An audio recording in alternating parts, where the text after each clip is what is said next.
গত একটা ভিডিওতে দেখলাম আসিয়ার বোন, সে বলতেছে আসিয়ার বোন এবং তার দুলাভাই ৩ জন শুয়েছিল এক রুমে। তারপরে কি হইল আসিয়া বোন সেটা জানে না। তো পরবর্তীতে একসময় দেখে সে আসিয়া মাটিতে রক্তাক্ত অবস্থায় পড়ে আছে। যাই হোক, সে কি কারণে জানে না বা বুঝতে পারে নাই সেটা ঠিক জানা যায়নি। আমি পুরুষ হিসেবে খুবই লজ্জিত যে আমরা পুরুষ এতটা নির্যাতন করতে পারি একটা ছোট একটা মেয়ে যার এখনো ওড়না পরার বয়স হয় নাই। আমরা এরকম একটা মেয়ের সাথে এরকম আ নির্যাতন করতে পারি, এটা জেনে ভেবে চিন্তা করে অবাক হচ্ছি খুবই। আমরা পুরুষ, আমরা মেয়েদের সম্মান করতে পারি না, আমরা আমাদের বোনদের সম্মান করতে পারি না, আমরা মায়েদের সম্মান করতে পারি না, আমরা রাস্তাঘাটে মেয়েদের সম্মান করতে পারি না। আমরা কোথাও মেয়েদের সেফটি নিশ্চিত করতে পারতেছি না। একটা মেয়ে কেন অনিরাপদ থাকবে? একটা মেয়ে কেন তার সেফটি, তার গার্ডিয়ান নিয়ে রাস্তাঘাটে চলতে হবে? আমরা এতটা নির্লজ্জ কেন? আমরা এতটা কাপুরুষ কেন? এই দেশে অহরহ মানুষ আছে যারা নির্যাতন করে, অপরাধ করে আ পার পেয়ে যাইতেছে। যে কারণে আমার মনে হয় এরকম ঘটনা ঘটাইতে কারো দ্বিধাবোধ হয় না। সে নিশ্চিন্তে ঘটনা ঘটিয়ে সে পার পেয়ে যাইতেছে।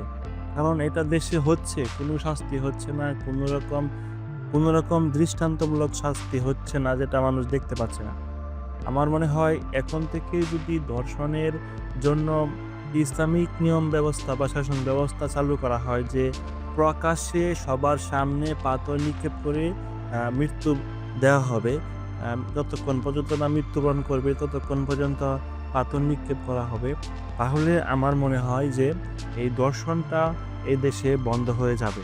আর একটা বিষয় হচ্ছে, আপনারা যারা গার্ডিয়ান আছেন, আপনাদের বাচ্চা, আপনাদের মেয়ে, আপনারা বাচ্চা মেয়েদের সবার খেয়াল রাখবেন।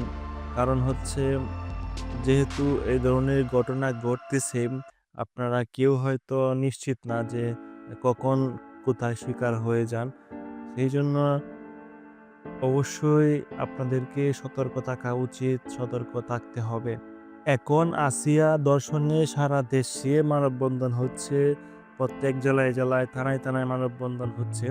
তাহলে এই একটা দর্শন হওয়ার পরেই মানুষ কেন মানববন্ধন করে? একটা দর্শন হয়ে গেলে সবার বিবেক উন্মোচিত হয়। সবাই মানববন্ধনে বেরিয়ে পড়ে।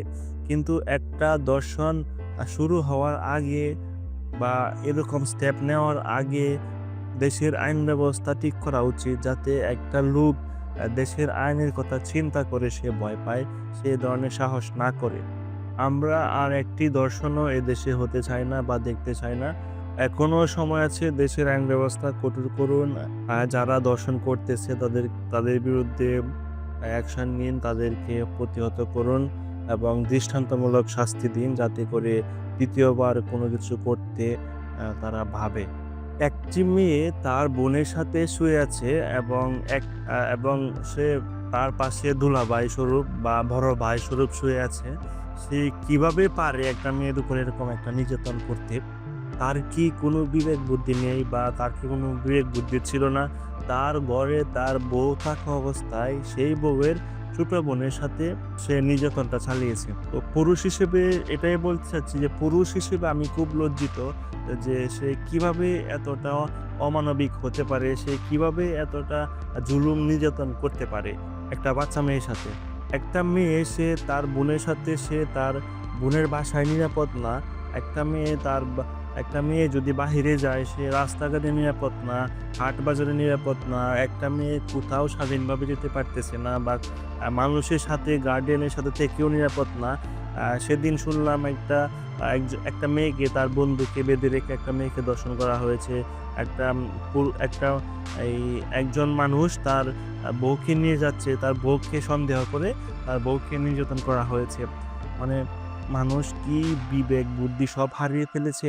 যে এভাবে একজন কোনো কিছু যাচাই-বাছাই না করে নির্যাতন করে এবং সুযোগ পাইলেই নির্যাতন করতেছে। মানে এত সাহস, এত কিছু ওরা পায় কোথায়?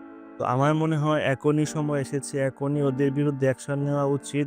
যেন এ ধরনের কাজ করতে ওরা দ্বিতীয়বার আর সাহস না পায়।